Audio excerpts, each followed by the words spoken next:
ሰላም ጤና ይስጥልኝ። ይህ የአባይ አካዳሚ ኦንላይን ማስተማሪያ ክላስ ነው።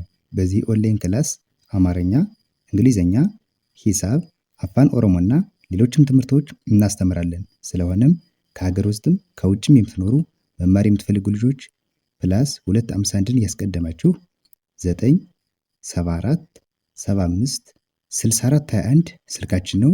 ኢሞ፣ ቴሌግራም ወይም ደግሞ ዋትሳፕ ላይ በመደወል ተመዝግባችሁ በቀንም ሆነ በማታ በተመቻችሁ ሰዓት በተለያዩ የሚዲያ አማራጮች ማለትም በኢሞ፣ በቴሌግራም፣ በዋትሳፕ፣ በዙም እንዲሁም በጉግል ሚት መማር ትችላላችሁ። ቻናላችንን ሰብስክራይብ እንዲሁም ላይክ እና ሼር እያደረጋችሁ ጀምሩ። እሺ፣ በዛሬ ክላሳችን ደግሞ የአማርኛ ቃላቶችን በእንግሊዘኛ ፊደላቶች ተጠቅመን እንዴት መጻፍ እንደምንችል፣ እንዴት ማንበብ እንደሚቻል በቀላል መንገድ አሳያችኋለሁ። አሁን ቀጥታ ወደ ትምህርታችን እንገባለን። ከዚህ ጋር ምን ይላል? ክፍል 4 አማርኛ ቃላት በእንግሊዘኛ ይላል። ክፍል 4 አማርኛ ቃላት በእንግሊዘኛ። አሁን እዚህ ጋር እነዚህ የምታዩዋቸው በመጀመሪያው በዚህ በኩል ያሉት የአማርኛ ቃላቶች ናቸው። ከዚያ እነዚህ ደግሞ በቀይ የተጻፉት ደግሞ እነዚህ የአማርኛ ቃላቶችን ቀጥታ የእንግሊዘኛ ፊደላቶችን ተጠቅመን እንዴት እንደምንጽፋቸው ነው እዚህ ጋር የተቀመጠ ማለት። ስለዚህ መጀመሪያ አማርኛውን እናነባለን፣ ከዚያ ወደ እንግሊዘኛው ደግሞ እንሄዳለን ማለት ነው። እሺ፣ ከዚህ ጋር ምን ይላል? በራ ይላል። አሁን በራ የሚለው ስንት ፊደል ነው? 2 የአማርኛ ፊደል ነው። ወደ እንግሊዘኛ ሲቀየር ደግሞ በማለት ቢኢ ነች። ቢኢ በ ተብላ ትነበባለች። አርኤ ደግሞ ራ ተብላ ትነበባለች። ስለዚህ የእንግሊዘኛ ስንት ሆነው? 4 ፊደላቶች በአንድ ላይ ሲነበቡ እነዚህ ቢኢ በአርኤ ራ፣ በራ። ለምንድን ነው አማርኛ 2 ፊደል ሆኖ እንግሊዘኛ 4 የሆነው ቢባል? እንግሊዘኛ ላይ አናባቢና ተነባቢ የሚባሉ ነገሮች አሉ። በተነባቢዎች ስር አናባቢዎች እየገቡ ለንባብ በጣም ወሳኝ ናቸው ማለት። ስለዚህ እዚህ ጋር አሁን በ ለማለት 2 ፊደል ነው የተጠቀምን። ቢ ተነባቢ ትባላለች፣ ኤ ደግሞ አናባቢ ትባላለች። ከዚያ ራ ለማለት ደግሞ ለአራተኛ ፊደል ደግሞ አናባቢ ኤ ነው የምንጠቀም። አር ተነባቢ ነች፣ ኤ ደግሞ አናባቢ ነች። ስለዚህ አንድ ተነባቢ አንድ አናባቢ፣ አንድ ተነባቢ አንድ አናባቢ አለ። ለምሳሌ እዚህ ጋር እንደዚያ ግን ስናነበው ምን ይላል? በራ ይላል። እሺ፣ ከዚህ ጋር ደግሞ ፀሐይ ይላል። ፀ ለማለት አሁን እዚህ ጋር 3 የእንግሊዘኛ ፊደላቶች የምንጠቀም ቲ ኤስ ኢ፣ እነዚህ ሶስቱ ፀ ይባላሉ። ፀ። ከዚያ ሀ ማለት ደግሞ ሀ ማለት ኤች ኤ ነች። ኤች ኤ ሀ። ይ ደግሞ ዋይ ነች። ዋይ እንደ ይ ትነበባለች። ይችን ዋይ ይ ብለን እናነባታለን። ስለዚህ ስናነበው ፀሐይ ይላል። አያችሁት? አማርኛ 3 ፊደል፣ እንግሊዘኛ ግን 6 ፊደል። ምክንያቱም አንድ የአማርኛ ፊደል 2፣ 3 እስከ 4 የእንግሊዘኛ ፊደላቶች ልትሆን ትችላለች። በዚያ ምክንያት ብዙ ጊዜ የእንግሊዘኛ ጽሑፍ ላይ ፊደላቶች ይበዛሉ ከአማርኛው አንጻር። ፀሐይ ይላል አሁን እዚህ ጋር ማለት ነው። ፀሐይ። እሺ፣ ከዚህ ጋር ደግሞ ጸደይ ለማለት አሁን ፀ ማለት ተመሳሳይ ነች ጋር ቲ ኤስ ኢ ፀ። ደ ማለት ዲኢ ነው። ዲኢ። ይ ተመሳሳይ ነች፣ ዋይ ነች። ስለዚህ እዚህ ጋር የተቀየረች ማነች? ሀ ስትሆን ኤች ኤ ነበረች እዚህ መሀል ላይ። ደ ስትሆን ደግሞ ማን ሆነች? ዲኢ ሆነች። ዲኢ። ስለዚህ ስናነበው ጸደይ ይላል። ከዚህ ጋር ዓለም ማለት ኤ ነው የምንጠቀም። ኤ እንደ አ ትነበባለች። ለ ኤልኢ ነች። ኤልኢ። ም ደግሞ ኤም ነች። ኤም እንደ ም ትነበባለች። ስለዚህ ምን ይላል? ዓለም ይላል። ቀጣዩ ደግሞ ግዛት። ግ ማለት ጅ ነች። ጅ እንደ ግ ትነበባለች። ዛ ዜድኤ ዛ። ት ለማለት ደግሞ ቲ ነው የምንጠቀም። ቲ እንደ ት ትነበባለች። ስለዚህ ምን ይላል? ግዛት። አማርኛውም ግዛት ይላል፣ እንግሊዘኛውም ግዛት። እሺ፣ ከዚህ ጋር ደግሞ ናቸው። እሺ፣ ናቸው ለማለት ና ማለት ኤንኤ ነች። አራተኛ ፊደል ኤ ነው የሚያስገቡ። ና ኤንኤ።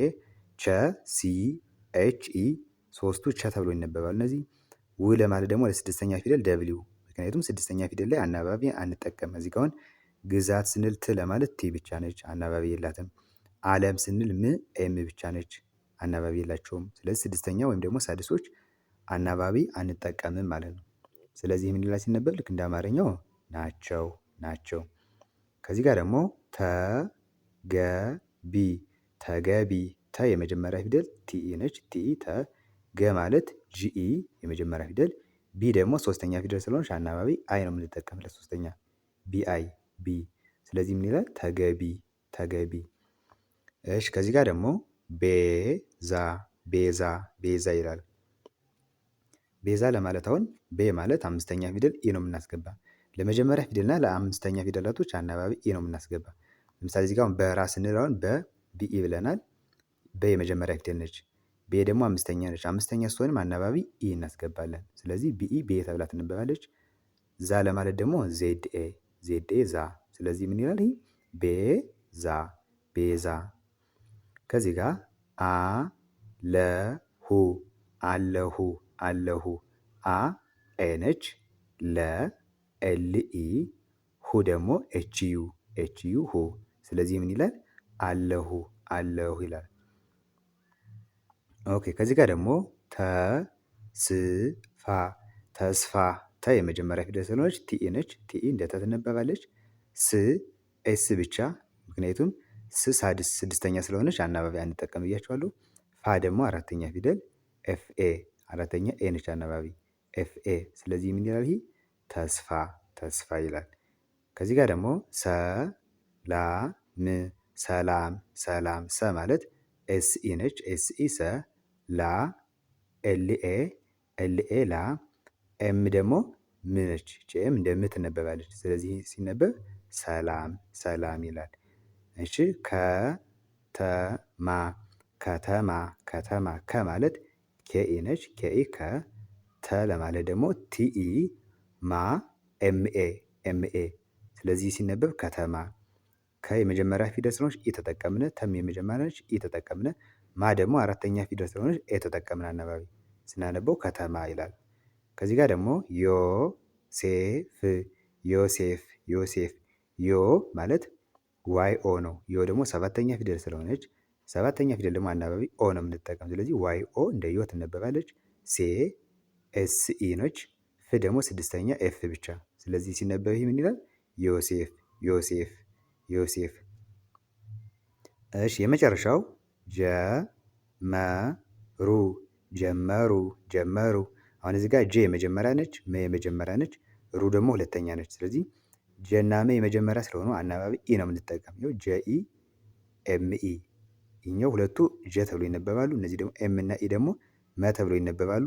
ሩ ደግሞ ሁለተኛ ፊደል ስለሆነች ለሁለተኛ ደግሞ አናባቢ ዩ ነው የምንጠቀም። አርዩ አሁን እዚህ ጋር አለሁ ስንል ሁ ኤች ዩ ብለናል። ለምን ዩ ያስገባን?